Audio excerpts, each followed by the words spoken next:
For years now, this song has driven me crazy because I can't think of the title and the artist of it. And I thought I would ask the question of YouTube, hoping that one of you musical uh, trivia buffs out there like me can help me with the artist and the title of this song. Now, this sounds like a song a Pat Metheny or Yanni would do, and I first heard it in the 1980s. The song goes like this. It's an instrumental, no words in this song. And the first part of the song is da da da da da da da da da da da da da, and then it goes on and on, and then the main part of the song has a different instrument in it, and it goes da da da da da da da da da da da da da.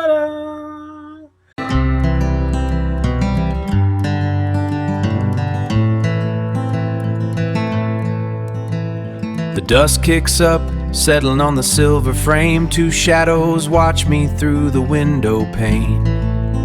And I find my shelter in the shifting pines, tracing the scripture in these tired lines. Far from the stone, but close to the light, they're guiding the wheel through the dead of the night.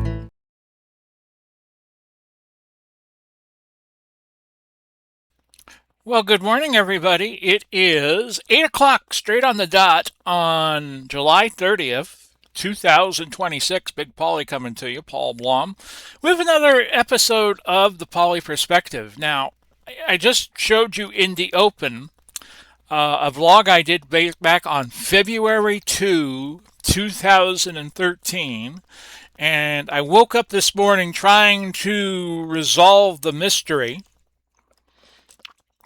of what that song is, and I have been going through it with Google Gemini for about an hour with no luck. It has that da da da da da da da da da da da da da, and then the chorus is da da da da da da da da da da da da. So I'm still, somebody with Asperger's. It's a struggle because these fragments of things that you hear over the years just kind of stick out, and my brain is kind of like this filing cabinet where I could remember very, very specific things. But if there is one thing that I can't figure out, it drives me crazy. And no, I have not been thinking about this for 13 years plus. It's just something that popped into my mind thinking about it this morning before I woke up and playing with Ella. So it kind of sounds like it could be one of these things. It could be a Pat Metheny song. It could be a Cusco song. It could be a John Tesh song. Trying to think of who else it could be. Maybe Spyro Gyra. But I heard the piece for the first time playing hooky from school at Largo High School. I'm sorry I have to admit that, but that's how I first heard it. And this was back when Q105 and their AM counterpart 1380 AM here in the Tampa Bay market. Well, not here because I live in the Orlando market now. But 1380 AM did its own thing, and they would just let Cleveland Wheeler, who was one of the big Q-Zoo guys back in the 80s.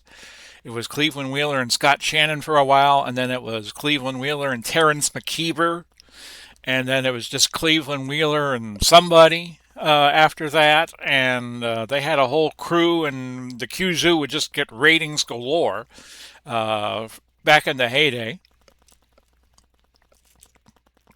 And what I'm trying to think of is, 1380, they would do their own thing in the morning and they would play these instrumental tracks. And then many years later, I would hear that track again because back before, let's see, in the 2000s, I would watch the Largo City Commission because one of my social studies teachers at Largo Middle was a city commissioner. Okay, so Mrs. Gentry. So I would watch those meetings, and they had some controversial topics at the time. Um, One morning in the early 2000s, I got the St. Pete Times. Now it's the Tampa Bay Times. And the city manager, who was a man, wanted to get a sex change operation and become a woman.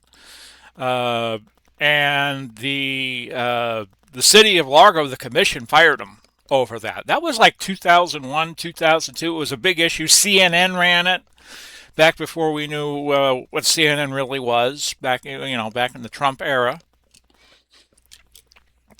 And Bob Jackson was the mayor, and Pat Gerard took over and was the mayor of Largo for a while. And I think she eventually became the county commissioner for Pinellas County. I think she worked for the PSTA for a bit as a commissioner, which is the local transit company. Some of you are going to know what I'm talking about, but most of you are not. But I'm trying to find this track. And I'm trying to track it down through YouTube and Spotify, and I gave Google Gemini some pointers, but this is a really, really obscure track for me to have only heard it like a handful of times. And as I said, because I'm an Aspie, it drives me crazy that I don't know what it is from time to time, but not solving it, you let it go, and, every 10, 15 years it comes back to you. So that's what I've been trying to sleuth as of late. I'm getting my hair cut today. Not that it's too bad. I picked up.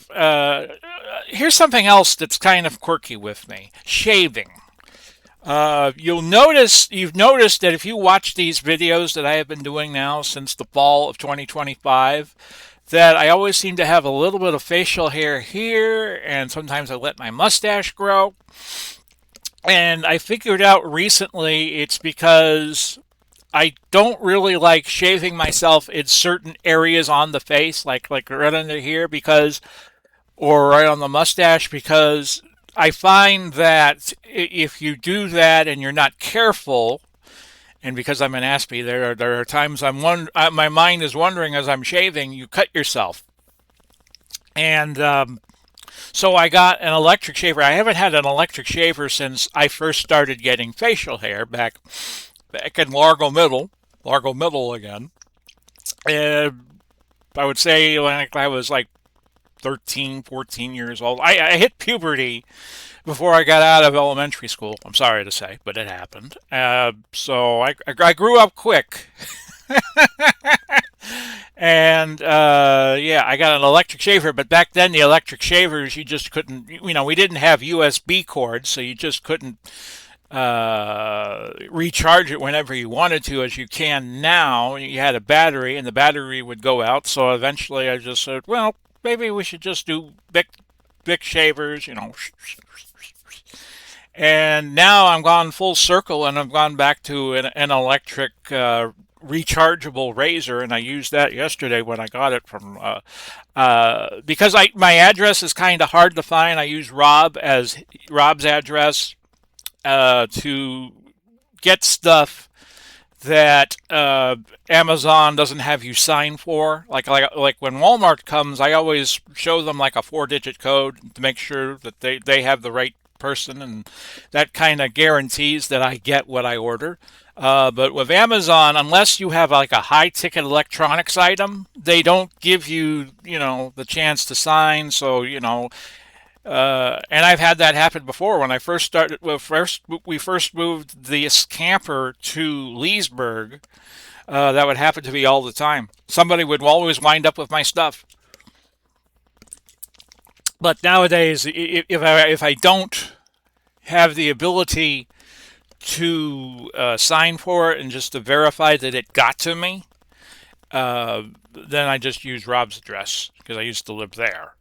So that's pretty much how it's going. So if anybody could help me sleuth that title and get a hold of me, I would greatly appreciate ending this riddle of mine that has been lasting now for many, many years. And with that, we'll close the episode of the Pauly Perspective. I'll be back with another extended church weekend, men's breakfast, church, all that. Bye bye for now, everybody.